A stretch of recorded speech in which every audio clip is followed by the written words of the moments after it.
नमस्कार। एक बार फिर आप सब लोगों का स्वागत करता हूं इस नए एपिसोड में। कल जब हमने बात की इंटरनेट के बारे में, मोबाइल के बारे में, और कुछ बात आई विल पावर के बारे में भी, तो मेरे कुछ व्यूअर्स ने एक दो सवाल मेरे को पूछे। और एक ने कहा कि देखिए, आपने बातें की बच्चों के बारे में, क्या छोटे बच्चों के बारे में अपने कोई विचार हम लोगों के साथ साझा कर सकते हैं? तो उसमें एक सवाल था कि क्या छोटे बच्चों को दूर या बड़े स्कूलों में भेजना चाहिए या आसपास के स्कूलों में भेजना चाहिए? क्या छोटे बच्चों को ट्यूशन भेजना या किसी इस तरह की क्लास में भेजना जहाँ पे कोई फॉर्मल एकेडमिक चीज़ पढ़ाई जाती हो, ये कितना सही है? जब ये दोनों सवाल मेरे सामने आए तो मुझे लगा मैं इन दोनों से ही इत्तेफाक नहीं रखता हूँ। शायद मैं इस बात को भी नहीं मानता हूँ कि बच्चों को, पहली बात तो जब कहीं पास वाले स्कूल में जाएं या दूर वाले स्कूल में जाएं, तो जहाँ तक मेरी समझ है कि अगर बच्चों को शुरू का एनवायरनमेंट, जब वो 3-4 साल तक के हैं, जब तक का वो एनवायरनमेंट अगर घर का मिले और घर में सब लोग जिस तरह से उस बच्चे को बड़ा करें, वो ज़्यादा इम्पोर्टेंट है than sending the child to a formal educational institution. लेकिन जैसा आजकल देखा जाता है कि बहुत सारे पेरेंट्स वर्किंग हैं और चूँकि न्यूक्लियर फैमिली में रहते हैं, तो उनके लिए बड़ा ही एक समस्या हो जाती है कि बच्चे को कैसे छोड़ा जाए, क्योंकि घर में उन दोनों के काम पर जाने के बाद में कोई बच्चे की देखभाल करने के लिए या तो कोई हेल्प रखनी पड़ती है। अब हेल्प पर कितना आप विश्वास करेंगे, कितना नहीं करेंगे, ये एक डिपेंड करता है कि आपको किस तरह की हेल्प अवेलेबल होती है उस जगह पर जहाँ आप रहते हैं। तो अब सवाल उठता है कि ऐसे में क्या किया जाए? तो जैसा मैंने आपको कहा कि यहाँ तो ये प्रॉब्लम तो ठीक है कि भाई जब आप न्यूक्लियर फैमिली में हैं तो आपको बच्चा भेजना ही पड़ेगा। तो उसके लिए अगर सुविधा हो सके और आपको ठीक जगह मिलती है, एनवायरनमेंट अच्छा है और बच्चों की साइकोलॉजी को समझने वाले लोग उस किसी प्ले स्कूल में या जो पास का आपका प्री प्राइमरी स्कूल है, तो बच्चे को वहाँ भेज देना चाहिए। लेकिन कई लोगों का ये भी सोचना होता है कि हम एक बार प्री प्राइमरी में एडमिशन कराएं, फिर उसके बाद में किसी सो कॉल्ड बड़े स्कूल में एडमिशन कराएं, तो दो बार बच्चे को करना सोचना पड़ता है और कई बार बड़े स्कूल में एडमिशन नहीं हो पाता, तो छोटे बच्चे को ही क्यों ना उन स्कूलों में करा दिया जाए। तो उसके लिए जो अब गाइडलाइंस या जो हमारी NEP 2020 है, उसके अंदर बड़ी क्लियरली एज क्राइटेरिया बच्चों का और किस तरह से बच्चों का होलिस्टिक डेवलपमेंट होगा, वो सब उसके अंदर अच्छे से एक्सप्लेन किया है। चूँकि डॉक्यूमेंट बहुत बड़ा है, सब लोग उस पूरे डॉक्यूमेंट को पढ़ नहीं सकते, लेकिन खासकर जो लोग एजुकेशन में हैं, टीचर्स हैं, एडमिनिस्ट्रेटर्स हैं, एजुकेशन जो डिपार्टमेंट में उसके, उन सबको तो डेफिनेटली इसको पढ़ना चाहिए और समझना चाहिए। मैं छोटे बच्चों के बारे में ही आज अपने आप को कन्फाइन करूंगा। तो जैसे उन्होंने कहा गया कि प्री प्राइमरी की आप 3 क्लासेस रखिए, जिसको और 1 और 2 को मिला के फाउंडेशनल स्टेज उन्होंने 5 क्लासेस का कहा है। तो 3 साल से कम के बच्चे को आप किसी प्री प्राइमरी में भी भर्ती ना कराएं। लेकिन कई बार सवाल उठता है कि कुछ जगहों पर ये भी कहा जाता है नहीं, 18 महीने के बच्चों को भी स्कूल भेज सकते हैं, 2 साल के बच्चों को भी स्कूल भेज सकते हैं। देखिए, अगर आपको ज़रूरत में आपको लगता है कि आप घर में नहीं बच्चे को देखभाल कर सकते, या वो सोशल एटिकेट्स या स्किल्स आपको लगता है कि आप शायद उतना समय ना निकाल पाए बच्चे के लिए, तब तो अगर उस एंगल से कोई भेजना चाहता है, हालांकि अगर मेरे से पूछो तो मैं मना करूंगा, बट फिर भी चूंकि कुछ सिचुएशंस ऐसी होती हैं जो आपको खुद डिसाइड करनी पड़ती हैं, तो उसमें आप बच्चे को स्कूल, उस जगह, स्कूल नहीं उसको नाम दें, उस जगह भेज सकते हैं जो प्ले स्कूल है, या प्ले स्कूल के बजाय भी play area for the children, इस तरह का उसका नाम कोई अगर अलग से मैं सोच में आया तो मैं ज़रूर आप लोगों के साथ शेयर करूँगा, तो वहाँ हम भेज सकते हैं। लेकिन उसमें भी थोड़ा ध्यान, जैसे मैंने कहा कि ध्यान ये रखना पड़ेगा कि जो लोग वहाँ पर काम करते हैं कहीं ऐसा तो नहीं हो, क्योंकि sometimes what happens that somebody is your child, so you really know and you care a lot about that child, और आप कुछ भी ऐसा नहीं करना चाहेंगे या ऐसा नहीं बोलना चाहेंगे जो कि बच्चे को थोड़ा अलग तरीके से इम्पैक्ट करे या बच्चे पे कोई गलत प्रभाव उस बात का पड़े या आपके किसी एक्शन का पड़े। लेकिन जब आप किसी बच्चे को चाहे किसी फॉर्मल स्कूल में चाहे किसी दूसरे स्कूल में भेजते हैं, तो वहाँ पर जो लोग काम करने वाले हैं उन वो रियल में माँ नहीं है, वो रियल में पापा नहीं है, या रियल में दादा या दादी नहीं है।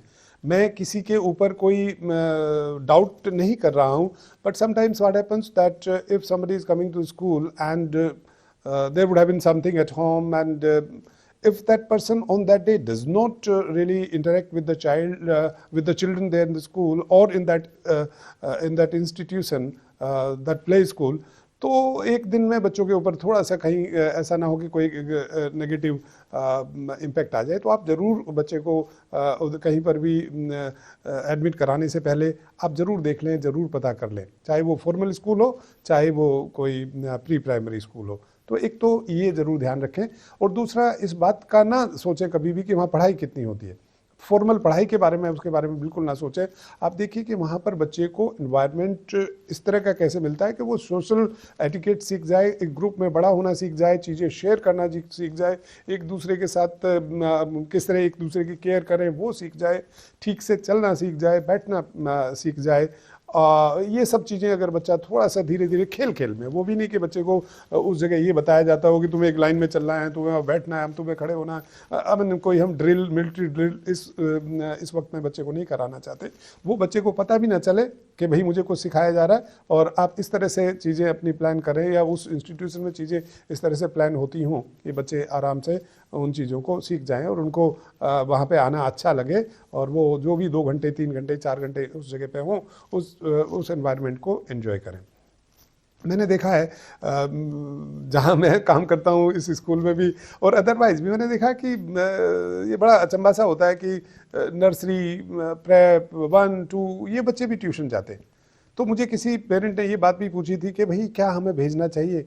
हम नहीं भेजेंगे तो वो बच्चा हमारा पीछे रह जाएगा, उनके बच्चे आगे निकल जाएंगे। अब ये जो समस्या है ना हमारी बचपन से, जब बच्चा छोटा सा है तभी से एक जो समस्या हमारे सामने आ जाती है कि उनका बच्चा वहाँ जा रहा है, अगर मेरा बच्चा नहीं गया तो मेरा बच्चा शायद सीखने में पीछे रह जाएगा। ऐसा नहीं है। आप मान के चलिए कि जो आपका बच्चा है, अगर आप ट्यूशन नहीं भी भेज रहे हैं, वो तब भी आगे जाकर के उतना ही अच्छा कर सकता है जितना कि दूसरा बच्चा अच्छा करेगा। और मैं आपको एक बात बताऊं, कभी किसी दिन मैं आपसे शेयर करूंगा कुछ एक्सपेरिमेंट्स जो किए गए हैं न्यूरो साइंटिस्ट ने, और उन्होंने ये पाया है कि जो बच्चे इनिशियली मान लीजिए जब छोटे हैं उस वक्त में थोड़े से रेगुलेट होते हैं, तो वो उनको कई जगह अच्छी चीज़ों में हेल्प करता है, अच्छा करने में हेल्प करता है, पढ़ाई में भी, दूसरी चीज़ों में भी, काम में भी काफ़ी अच्छा करता है। तो अभी तो जो हमारा काम होना चाहिए एज पेरेंट्स कि हम अपने बच्चों को वो सब चीज़ें सिखाएं जिससे कि वो चीज़ों को रेजिस्ट करना भी सीख जाए। रेजिस्ट का मेरा मतलब है, कई बार क्या होता है कि आपने कोई टेम्पटेशन बच्चे को दिया, मैं कल भी इस पर बात कर रहा था, और उस टेम्पटेशन को अगर बच्चा थोड़ी देर के लिए कर देता है कि अच्छा नहीं मैं थोड़ी देर में, जैसे मैं कहता हूँ हमेशा पेरेंट्स को, अभी मैं उस बात पर आ जाता हूँ कि आप बच्चे को भूख लगने दीजिए। अगर वो भूख लगेगी बच्चे को तो वो डेफिनेटली खाना खाएगा और या खाएंगी, और उस खाने में उनको स्वाद आएगा, एंजॉय करेंगे उसको। लेकिन अगर आप उनको भूख ही नहीं लगने देंगे, आप उनको एकदम से, मतलब अभी थोड़ी देर पहले खिलाया था अब फिर आप उनके पीछे लेके गए, तो फिर नहीं खाएंगे। या जैसे मैंने कल मोबाइल वाली बात कही कि मोबाइल दिखा करके बच्चों को खाना खिलाएंगे, तो उनका मोबाइल में इंटरेस्ट है, उनका खाने में इंटरेस्ट नहीं है। जबकि होना ये चाहिए बच्चे का खाने में इंटरेस्ट हो, और खाने में इंटरेस्ट हो जब भी वो जो काम, जब खाना खा रहा है तो खाना ही खाए ना, तो उसमें इंटरेस्ट होना चाहिए। तो जो मैं कहना चाहता था कि कोई भी चीज़, कोई खिलौना बच्चे को दिलवाना है या कोई और चीज़ दिलवानी है, वो थोड़ा सा इस तरह से दिलवाई जाए बच्चे को, कोई वो उसको फॉर ग्रांटेड ना ले लिया जाए। उस बच्चे को उसकी चाह होनी चाहिए, और चाह में भी, और चाह और मिलने में भी थोड़ा सा अगर गैप हो जाए तो मेरे ख्याल से और अच्छा रहेगा, और उस बच्चे को ये आदत पड़ जाएगी कि कोई भी चीज़ एकदम से जो मैं चाहूँगा वो नहीं मिलेगा। क्योंकि कई बार क्या होता है, हम अनजाने में इतनी सारी चीज़ें बच्चों को दिलवा देते हैं क्योंकि हम चाहते हैं हमारे बच्चे को ये सब चीज़ें अवेलेबल हों, तो बच्चे को महत्व पता नहीं चलता उनका, और फिर वो मानते हैं कि ये चीज़ें तो मुझे मिलनी, एक हम ही ने तो आदत डाली, और फिर बाद में बच्चों को ये कहा जाता है कि अब ये मोबाइल मांग रहा, मैं नहीं दे रहा हूँ तो ये परेशान कर रहा है, ये फिर इस तरह की बातें आती हैं।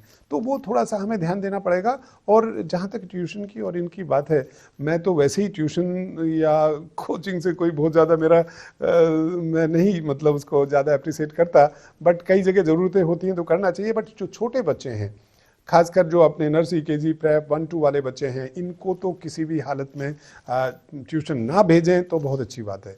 मैंने देखा कई बार पेरेंट्स खाली होमवर्क कराने के लिए भी बच्चों को किसी ट्यूटर को साथ में रख लेते हैं। आप नहीं समझते कि ये ठीक नहीं है, आप प्लीज़ इस बात को मत करिए, आप अवॉइड करिए। बच्चे को जितना आता है करने दीजिए, स्कूल में जितना वो करके आए उतना करने दीजिए। हमारे तो बार बार शिक्षा नीति और हमारे शिक्षाविद इस बात को बोलते हैं कि छोटे बच्चों के लिए होमवर्क की जो होमवर्क है वो कम से कम होना चाहिए, बट कई बार कई स्कूल थोड़ा ज़्यादा दे देते हैं। उनको भी थोड़ा इस बात को समझना पड़ेगा, हमें भी ये बात समझनी पड़ेगी कि हम कम होमवर्क दें, क्योंकि फिर टीचर्स नहीं, पेरेंट्स नहीं कर पाते हैं तो वो कोई ट्यूटर रख लेते हैं, बच्चे के ऊपर बोझ बढ़ता है। तो जो हम बोझ कम करना चाह रहे हैं, बोझ कम करने के बजाय वो बढ़ जाता है। तो ये थोड़ा सा कोशिश करें कि, और ये ना सोचें कि ये बच्चा मेरा पीछे छूट जाएगा। कभी किसी से कंपेयर ना करें। इस बात को हम कितनी बार कहते हैं कि दूसरे बच्चे से कंपेयर ना करें। हम कई बार चूंकि उसको ये चीज़ मिल गई, मुझे नहीं मिली, तो परेशान हो जाते हैं। उसने ये कर लिया, उसका बच्चा अगर यहाँ ट्यूशन जा रहा, मेरा नहीं गया, तो मेरा बच्चा पीछे छूट जाएगा। नहीं, आपका बच्चा नहीं पीछे छूटेगा। आपका बच्चा उनका बच्चा नहीं है और उनका बच्चा आपका बच्चा नहीं है, आप ये मान के चलिए। तो कोशिश ये करें कि जितना आप वो घर में बच्चा अपने आप बैठ के कर लेगा। मैं कहता हूँ अगर वो एक, जैसे अब मैं आपको एक एग्जाम्पल दूं, कई बार क्या है कि किसने कहा कि भाई ये आर्ट का काम है, ये करके लाएगा बच्चा। तो कई बार क्या पेरेंट्स खुद करके दे देते हैं और वो दिखा दिया जाता है, डिस्प्ले हो जाता है। तो एक आध बार ये बात आती है कि साहब वो मैंने तो, हमारे तो बच्चे ही नहीं बनाया, तो उसका तो कभी डिस्प्ले होगा ही नहीं, चूँकि और किसी और ने कहीं से और ने बना के दे दिया तो उसका डिस्प्ले हो गया। ये बात सही है, डिस्प्ले हो गया, चलिए ये गलत हुआ, मैं ये इसको नहीं कह रहा हूँ कि ये सही हुआ, लेकिन आपके बच्चे ने जिसका डिस्प्ले नहीं हुआ और उसने खुद बनाया था, और एक बच्चा वो है जिसने खुद नहीं बनाया, उसका डिस्प्ले हुआ, मतलब अल्टीमेटली फायदा किसको होगा? डिस्प्ले में एक बार थोड़ी वाहवाही हो गई, ठीक है, थोड़ी देर के लिए, बट अल्टीमेटली सीखा किसने? सीखा उसने जिसने खुद बनाया था। तो बच्चा जब खुद काम करेगा, चाहे वो छोटा बच्चा हो, स्क्रेबल करे, कुछ भी करे, वो जब खुद करेगा तो सीखेगा। जब कोई और उसको करके देगा वो सीखेगा नहीं, जिसने किया वो उसने सीखा। तो कोशिश करें कि आपका बच्चा सीखे, आपके बच्चे के चक्कर में कोई और ना सीखे। अगर ये हम करेंगे तो शायद आप कम से कम क्लास 2 तक के बच्चों, मैं तो चाहूँगा क्लास 5 तक के बच्चों को बिल्कुल ना भेजो, बट क्लास 2 तक के बच्चों को तो आप बचा लीजिए इस बात से। और देखिए सरकार इस बात पे आ गई है कि भाई उन्होंने अभी जनवरी 2024 में कुछ गाइडलाइंस निकाली हैं कोचिंग सेंटर्स के लिए। इस पर हम बात करेंगे किसी दूसरे एपिसोड में। अभी से आप अपना ध्यान रखिए, बच्चों का ध्यान रखिए और उनका घर में रहने दीजिए, जितनी देर आपके साथ रह सकते हैं उनके साथ आप एंजॉय कीजिए और उनको अपने साथ एंजॉय करने दीजिए। नहीं तो बाद में तो सब लोग हायर एजुकेशन के लिए और काम के लिए हमसे दूर चले ही जाते हैं। खुश रहिए, बच्चों को खुश रखिए। Thank you.